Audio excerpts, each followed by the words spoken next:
سپین ږیرو د بچو خاوندانو که خپل بچي بې وخته مشران کول غواړئ خپل بچي بې وخته هغه د وقت امامان جوړول غواړئ دې علم ته کښېنوئ قسم په الله په دې کې عزت زمونږ په دې زمانه کې که چاته دې وویلې چې دا عالم دی څه داسې خوند ورته نه ورکوي دا خبره په هغه داسې ښه نه لګي که ورته ودې ویلې قرآن حافظ دی څه داسې ښه په نه لګېږي که ورته ودې ویلې چې زما زوی انفل کړی دی ډارک به ترې متاثره شي که ورته ودې ویلې چې زما زوی په نهم کلاس کې درسونه وایي سکول کې ډارک به ترې متاثره شي صحابه کرام به د هغه چا نه متاثره کېدل چې په چا کې به دین هغه کس به ورته ډېر ګران و چې د الله د کتاب سره به ډېر تعلق و علم به ورته زده نو د دې د وجه نه ورته وایي انه قارئ لکتاب الله د قرآن قاري دی ځکه مې مقرر وی عمر فاروق رضی الله عنه چې واورېدل چې دا د قرآن قاري دی وی ویلې ځکه خو نبي علیه الصلاة والسلام فرمایلی دي ان الله يرفع بهذا الكتاب اقواما ويضع به آخرین الله د دې قرآن په وجه بعضې خلکو ته عزت ورکوي دا غلام دی د حیثیت په اعتبار سره کمزوری دی خو الله د علم په عزت باندې دا مونه ورکو او دلته عهده ورکه د مکې والي مقرر شو د قرآن د وجه عبدالله ابن عباس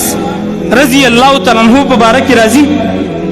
عمر فاروق رضی الله تعالی عنہ به د عبدالله ابن عباس رضی الله تعالی عنہ سره ډېره مینه کوله ډېر محبت به ورسره کوو ځکه دا د عمر نه یو کشر صحابي و نبی کریم صلی الله علیه وسلم چې وفات شو د ده عمر 14 کاله و نو ده سره دا احساس پیدا شو چې ما د نبي علیه الصلاة والسلام سره لږ وخت تېر کړی دی ډېر حدیثونه مې نه دي یاد کړي راځه د الله د رسول د وفات نه پس به زه د احادیث یاد کړم د حدیثو د علم د زده کړې دپاره ووتل تر دې چې الله ته بهترین عالم بهترین مفسر تر دې چې ترجمان القرآن مفسر قرآن حبر هذه الامه د دې امت د ټولو نه لوی عالم په تفسیر کې عبدالله ابن عباس رضی الله تعالی عنه جوړ شو دا وایي کان عمر یحبه عمر فاروق رضی الله تعالی عنه به ما سره ډېره مینه کوله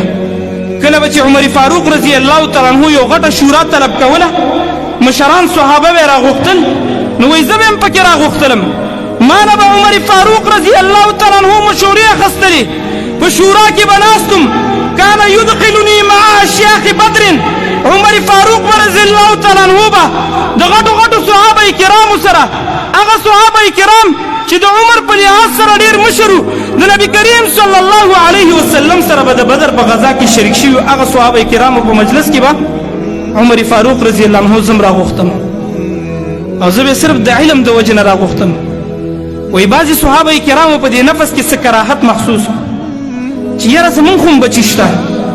دا ولې دا کشر هلک ابن عمر رضی الله تعالی عنه عبدالله عمر فاروق رضی الله عنه د خپل مجلس ته راغواړي نو یو ورځ یې ورته وویلې چې عمر فاروقه ولنا ابناء زمونږ هم دقه شانتي بچي شته زمونږ هم واړه واړه بچي شته موږ هم د بچو خاوندانې بچي لرو زمونږ بچي نه راغواړي دا ابن عباس ولې راغواړي دا ولې د مشرانو صحابه کرامو سره په دې مجلس کې ناست نورو صحابه کرامو ته د ده د عظمت پته نه وه چې ده سره د دنیا عظیم ترینه ډیګري موجود ده دا د الله په کتاب باندې ډېر ښه پوهېږي نبی کریم صلی الله علیه وسلم ورته دعا هم کړې وه ځکه الله ورته دومره ښایسته علم ورکړ د قرآن دپاره د قرآن د تفسیر دپاره محمد رسول الله دته دعا کړې وه عمر فاروق رضی الله عنه یو ورځ صحابه کرام راوغوښته نو عبدالله ابن عباس رضی الله تعالی عنهما وایي زه هم راوغوښتم غرض په دې کې دا نه و چې ما په دې شورا کې شامل نه یې زما امتحان اخیستل چې د کومو صحابه کرامو په ذهن کې دا خبره موجود ده چې دا کشر صحابي د مشرانو صحابه کرامو په مجلس کې ولې عمر فاروق راغواړي د دې دپاره یې وایي زه هم راوغوښتم وایي عمر فاروق رضی الله تعالی عنه د صحابه کرامو نه تپوس کوم چې الله رب العالمین په دې سورة النصر کې څه ویل غواړي اذا جاء نصر الله والفتح په دې آیاتونو کې الله رب العالمین څه ویل غواړي د دې مقصد څه دی نو بعضو صحابه کرام وویلي چې الله وایي چې کله فتوحات ډېر شي ځمکې ډېرې فتح کوي فتح درته ډېرې حاصلې شي نو بیا استغفار کوئ او د الله حمدونه بیانوئ بعضې صحابه کرام خاموش پاتې شو او بعض وویلې موږ ته پته نشته صحیح په دې کې نمبر رالی د عبدالله ابن عباس رضی الله تعالی عنه خواته عمر فاروق رضی الله تعالی عنہ ورته وایي اتقول هكذا ابن عباس دغه شانتي تم وایي چې دې خلک وویلې ایا د دې آیات په باره کې ستا هم دا نظر دی چې دا خلک څنګه وایي وایي لا زما دا نظر نه دی نو بیا څه نظر دی دی په دې آیاتونو کې الله څه ویل غواړي دا راته ووایه وایي هو اجل رسول الله صلی الله علیه وسلم په دې کې د الله د رسول د وفات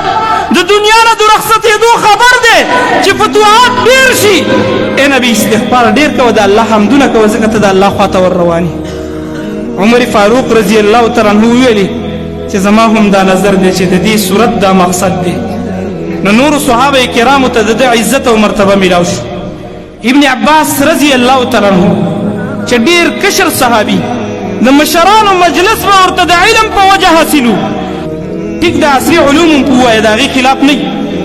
خو یاد وساته چې په عصري علومو کې به د دنیا یو عرضي عهده ورته میلاو شي تاسو کتلي ما او تا دې نه ډېر واقف یو چا سره چې عهده عوام ورته کنځلې کوي که نه کوي چې یاره دا څنګه ناشنا انسان دی زما کار یې ونه کړو زما داسې ونه شو هغسې ونه شو دا د علم عهده داسې ده چې هر سړی به دې لاسونه ښکلوي هر سړی به دې سینې ته رانږدې کوي